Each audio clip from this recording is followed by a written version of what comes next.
Welcome to the review of Tappinchuku Tiruguvadu ధన్యుడు Sumathi. Okay friends, మీరు కనుక ఇప్పటివరకు ఛానల్ని సబ్స్క్రైబ్ చేసుకోకపోతే సబ్స్క్రైబ్ చేసుకోండి. మరిన్ని ఓటీటీ మరియు థియేటర్గా రిలీజ్ రివ్యూస్ని మీ ముందుకు తీసుకురావడానికి నా వంతు నేను ప్రయత్నిస్తూ ఉంటాను. ఓవరాల్గా మూవీ చూసినాక నాకైతే ఏమనిపించిందంటే 1.5 hours ఉంటుంది మూవీ. కాకపోతే అది కూడాను కొంచెం డ్రాగ్ చేశారు అనే ఫీలింగ్ అయితే కలిగింది. ఓవరాల్గా ఒకసారి అటెంప్ట్ చేయాలనుకుంటే అటెంప్ట్ చేయొచ్చు. ఫ్రెండ్స్, ఇక రివ్యూ విషయానికి వస్తే మూవీ మొత్తం ఒక 4 characters మధ్య జరుగుతుంది. 3 characters అనేది కథలో ఇన్వాల్వ్గా ఉంటాయి. ప్రియదర్శిని అనేది సపరేట్ ట్రాక్లో ఉంటుంది. ఓవరాల్గా ఆ 4 characterని ఇంటర్లింక్ చేసిన క్లైమాక్స్ అయితే కొంతవరకు బాగానే ఉందని చెప్పుకోవచ్చు. కొంతవరకు ఇల్లాజికల్గా ఒకరినొకరు చంపుకునే అవకాశం ఉన్న చాలాసార్లు ఉదారంగా సర్లే ఇంకొకరికి హెల్ప్ చేద్దాం అని అనుకుని ఆడియన్స్ అని మీరు ఈ స్టోరీ టెల్లింగ్కి మీరు యాక్సెప్ట్ చేయాల్సిందే అనేటట్లుగా కొన్ని సీన్స్ ఉంటాయి. స్టోరీ లైన్ విషయానికి వస్తే స్టార్టింగే బ్యాంక్ దొంగతనం చేసి పెంచుకోవడానికి బయటకు వచ్చిన దొంగ ఒక కార్లో ఎక్కుతాడు.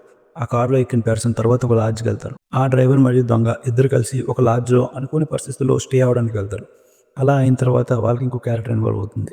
ఆ తర్వాత ఆ డబ్బుని వాళ్ళు ఏం చేశారు, అసలు చివరికి ఏం జరిగింది, ఒకరు డబ్బుల్ని పంచుకున్నారా లేదా, డబ్బు చివరికి ఎవరికి చేరింది అన్నదే స్టోరీ లైన్ ఫ్రెండ్స్. ఇక స్టోరీలో పాజిటివ్ విషయానికి వస్తే ప్రియదర్శిని గారి రోల్ అయితే మాత్రం కొంతవరకు బాగుందని చెప్పుకోవచ్చు. అంతేకాకుండా మెయిన్ లీడ్ క్యారెక్టర్లు అయిన ముగ్గురు పెర్ఫార్మెన్స్ కూడా బాగానే ఉంది. సింపుల్గా స్టార్ట్ అయిన ఈ స్టోరీ ఎప్పటికప్పుడు ఏం జరుగుతుందా అనే ఒక ఇంట్రెస్ట్ని క్రియేట్ చేసుకునే చివరి వరకు వెళ్ళింది. మ్యాక్సిమం స్టోరీ మొత్తం కూడాను కార్ చేసింగ్లోనే ఉంటుంది. ఇక నెగిటివ్ విషయానికి వస్తే ఎంత పెద్ద ప్రపంచంలో వాళ్ళు ఎక్కడికి వెళ్ళినా మళ్ళీ వాళ్ళే దొరికిపోవడం, దొంగతనం చేయబడిన కార్ని మళ్ళీ వాళ్ళు వెతుకుతూ వెళ్ళగా వాళ్ళు ఏ డైరెక్షన్లో వెళ్తారో మళ్ళీ తిరగా వాళ్ళకి ఆ కారు దొరకడం ఎదురొచ్చి మరి ఇలా ఈ ప్రపంచంలో వీళ్ళు ముగ్గురే ఉన్నారా, ఇంకెవరూ లేరా అనేటట్లుగా మనకు ఆలోచన కలిగిస్తే ఒకరినొకరు చంపుకునే డబ్బు ఎవరికి కావాలంటే వాళ్ళు పంచుకోవచ్చు. కానీ ఎవరు చంపుకోరు, డబ్బు మీద డెసిషన్ తీసుకోరు.